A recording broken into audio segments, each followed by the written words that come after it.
So first of all, आप में से काफी सारे लोग मुझसे ये सवाल सबसे ज्यादा पूछते हैं कि आपको ब्रेसेस रिमूव करने के बाद आपको कैसा लगा, मतलब कि क्या आपको कुछ चेंजेस ऑब्जर्व हुए या आपकी बाइट में कुछ प्रॉब्लम्स आने लगी, आपको खाने में दिक्कत तो नहीं होती। बहुत सारे ऐसे रैंडम क्वेश्चंस मुझे, जो मैंने एक्सपेक्ट भी नहीं किए थे, ऐसे ऐसे क्वेश्चंस मुझे पूछे जा रहे थे। सो वन बाय वन मैं उनके आंसर करती हूँ। तो सबसे पहला क्वेश्चन जो मुझसे बार बार पूछा जाता है कि आपकी टंग स्पेस कम तो नहीं, आपकी स्माइल वन साइडेड तो नहीं हो गई है। नहीं, ऐसा कुछ भी नहीं है, पहले ऐसा था। अगर मैं जहां तक ऑब्जर्व कर पा रही हूँ, मैं आप मेरी प्रीवियस वीडियो जाके देखना, पहले मेरी स्माइल जो थी वन साइडेड थी, लेकिन अब ऐसा कुछ भी नहीं है। मुझे बिल्कुल परफेक्ट लगती है अपनी smile. And moving on to the next, एक बहुत ही लेंदी सा comment, as you can see on the screen, बहुत ही लेंदी सा कमेंट किया हुआ है। इनका नाम है यूजर, एज सच कुछ मेंशन नहीं है। तो इन्होंने बोला है कि my son had 4 premolars extracted at age 17, his palate become very small and he has no space for his tongue and he has not been able to breathe well or sleep for the last 4 years. 4 years. He's always awake. He cannot breathe through his nose. I'm searching solutions for him now.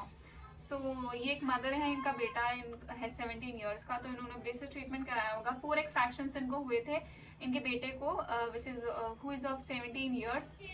लेकिन अब उन्हें क्या है, टंग space का issue आ रहा है और वो ठीक से ब्रीथ नहीं कर पाते हैं, ठीक से स्माइल नहीं कर पाते। सीरियस प्रॉब्लम, ऐसा हो सकता है इन एक्सेप्शनल केसेस, सबके साथ ऐसा नहीं होता। बट आपको एक बार प्रॉपर एनालिसिस और प्रॉपर ट्रीटमेंट्स और गाइडेंस के बाद ही किसी भी डिसीजन को लेना चाहिए। मैं आपको हमेशा रिकमेंड करती हूँ कि आप कम से कम 6-7 डॉक्टर्स से कंसल्ट करो। अगर सारे ही डॉक्टर्स सेम आपको जो ट्रीटमेंट प्रेफर करते हैं, तभी आप उसको कराना, अगर आपको ट्रस्टेड लगे। अदरवाइज आपको कोई भी जरूरत नहीं है अपनी स्किन, अपने बॉडी के साथ रिस्क लेने की, बिकॉज कभी कभी ये छोटे छोटे डिसीजन हमारी लाइफ के लिए डिजास्टर्स बन जाते हैं, जैसे कि इनके बेटे के साथ। एक और चीज जो मुझसे ब्रेसेस रिमूवल के बाद बार बार पूछी जाती है कि आपके जो गाल हैं एक्सट्रैक्शंस के बाद क्या पिचक गए हैं। तो ऐसा कुछ नहीं हुआ है मेरे साथ, मेरे गाल नहीं पिचके हैं। As you can see, let me just show you very clearly. मेरे यहाँ से थोड़ा सा आपको लगेगा कि हाँ, फेशियल सिमेट्री थोड़ी चेंज हो गई है, बट ऐसा कुछ भी नहीं है कि मेरे गाल पिचक गए हैं या एंड ऑल दैट। ऐसा कुछ भी नहीं हुआ मेरे साथ। काफी सारे लोगों को ये मिथ रहता है कि मतलब अगर आपके एक्सट्रैक्शंस हो जाएंगे तो आपका फेस शेप चेंज हो जाता है। मेरा पहले भी ओवल शेप ही था, अब भी ओवल शेप है। अब थोड़ा मैंने वेट गेन कर लिया है, दैट्स वाई मेरा थोड़ा फेस स्ट्रक्चर थोड़ा सा अलग लगता है। एंड काफी ज्यादा फेस पे भी मैंने फैट गेन कर लिया है as compared to the last 1 और 2 ईयर्स। मैं काफी ज्यादा वेट गेन कर चुकी हूँ और हेल्दी हो चुकी हूँ। पहले मैं ड्यूरिंग माई ब्रेसेस पीरियड में बिल्कुल भी खाना वगैरह ठीक से नहीं खा पाती थी। दैट वाज द रीजन कि मैं बहुत वेट लॉस कर रही थी। एंड मेरा जो वेट था वो नियरली 41 to 42 केजीज के अराउंड ही रहता था। एंड मेरी हाइट है 5'3", तो मैं ऑलरेडी अंडर वेट है या फिर आपका वजन बहुत कम है, आप बहुत पतले हैं, स्किनी है, देन आपके लिए ये थोड़ी प्रॉब्लमेटिक बन सकता है, बिकॉज इसमें आपके वेट लॉस होने के चांसेस बहुत बढ़ जाते हैं। और कुछ लोग मुझसे पूछते हैं कि क्या ब्रेसेस हटने के बाद आप सारी नॉर्मल चीजें खा सकती हैं, जैसे कि मूंगफली हुई, नट्स हुए, ड्राई फ्रूट्स हुए। यस, मैं खा सकती हूँ अब सारी ही चीजें। मैं पहले भी खा लेती थी, बट थोड़ा ध्यान से खाना पड़ता था। और अब मैं फ्रंट टीथ से भी बाइट कर लेती हूँ। पहले मुझे थोड़ी सी सावधानी बरतनी पड़ती थी कि डॉक्टर मना करते थे कि आपको फ्रंट टीथ से कोई भी चीज बाइट नहीं करनी है, जो कि आपके ब्रैकेट्स को लूज करेगी और आपकी प्रोसेस को डिले करता है। इसलिए मैं अवॉइड करती थी कि मैं किसी भी चीज को कट करके पीसेस में छोटे छोटे खाऊं, ना कि फ्रंट टीथ से बाइट करके। लेकिन अब ऐसा कुछ नहीं होता, मैं नॉर्मली सारी ही चीजें खा सकती हूँ, burger, pizza, anything I want. And सबसे ज्यादा जो इम्पोर्टेंट क्वेश्चन मुझसे पूछा जाता है वो है, क्या आपके जो गैप्स फिल हुए थे एक्सट्रैक्शन के, क्या वो दोबारा से वापस आने लगे हैं?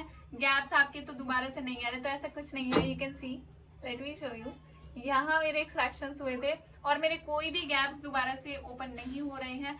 मैंने प्रॉपरली मतलब रिलीजियसली अपने रिटेनर्स को वेयर किया है 6 मंथ्स के लिए। And most of the people ask me about कि आपको रिटेनर्स कितने टाइम के लिए पहनने होंगे। तो रिटेनर्स मुझे मेरे डॉक्टर ने एटलीस्ट 6 to 8 मंथ्स के लिए रिकमेंड किए हैं। बट कुछ लोग सोचते हैं कि हमको रिटेनर्स लाइफ टाइम के लिए पहनने हैं, ऐसा कुछ भी नहीं होता। आप रख सकते हो अपने पास। मैंने अपने ब्रैकेट्स भी रख रखे हैं अभी as a token of remembrance, मतलब याद के लिए मैंने रखे हुए हैं वो अभी तक। लेकिन ऐसा कुछ भी नहीं है कि आपको लाइफ टाइम के लिए रिटेनर्स पहनने हैं। मैं अब रिटेनर्स नहीं पहनती। एंड ऐसा कोई मेरे टीथ में अभी गैप्स भी दोबारा से नहीं आ रहे हैं। So I don't think so, but जो लोग जिनके आते हैं या जिनकी टीथ मूवमेंट ज़्यादा, आई डोंट नो उनका ट्रीटमेंट कैसे हुआ है। तो कुछ चीज़ें आपको भी ध्यान रखनी होती है, हर चीज़ें डॉक्टर पे आप ब्लेम नहीं कर सकते, वो आपको प्रिकॉशंस लेने के लिए बोलते हैं, बट आप उनको चीज़ों को ठीक से फॉलो नहीं करते, उल्टी सीधी चीज़ें खा लेते हैं, हार्ड चीज़ें खा लेते हैं ड्यूरिंग योर ब्रेसेस ट्रीटमेंट, जिसकी वजह से आपकी जो टीथ की शेप है वो खराब हो जाती है और आप ब्लेम डाल देते हैं। लास्ट क्वेश्चन जो सबसे ज्यादा मुझसे पूछा जाता है कि आपको कोई रिग्रेट है कि आपने एक्सट्रैक्शंस कराए। So I don't have any regret कि मैंने 4 एक्सट्रैक्शंस कराए, मेरे 4 दांत निकाले गए थे एंड मुझे कोई भी रिग्रेट नहीं है। मैं बहुत खुश हूँ कि मैंने वो डिसीजन लिया at that point of time जब मैं बहुत ज़्यादा कंफ्यूज और डिप्रेस थी, but somehow I managed and मैंने वो सब करा लिया and finally now I am happy with my smile and my face. So मेरे टीथ की जो कंडीशन है इस समय एकदम परफेक्ट है। मेरे जो लोअर रिटेनर्स है वो अभी भी लगे हुए हैं। यस, कुछ लोग पूछेंगे कि अब तो बहुत टाइम हो गया, आपको निकलवा देने चाहिए थे, बट मेरे डॉक्टर ने रेकमेंड किया कि अगर आपको कोई प्रॉब्लम नहीं दे रहे हैं तो आप थोड़ा सा टाइम और एक्सटेंड कर लो, उसके बाद आप इनको रिमूव करा लेना। तो मैंने सोचा व्हाई नॉट, मुझे कोई प्रॉब्लम नहीं। सो या that is all for today's video. अगर आपके फिर भी कोई क्वेश्चंस, क्वेरीज या डाउट्स रह गए हैं तो आप मुझसे इस वीडियो के कमेंट बॉक्स में पूछ लेना।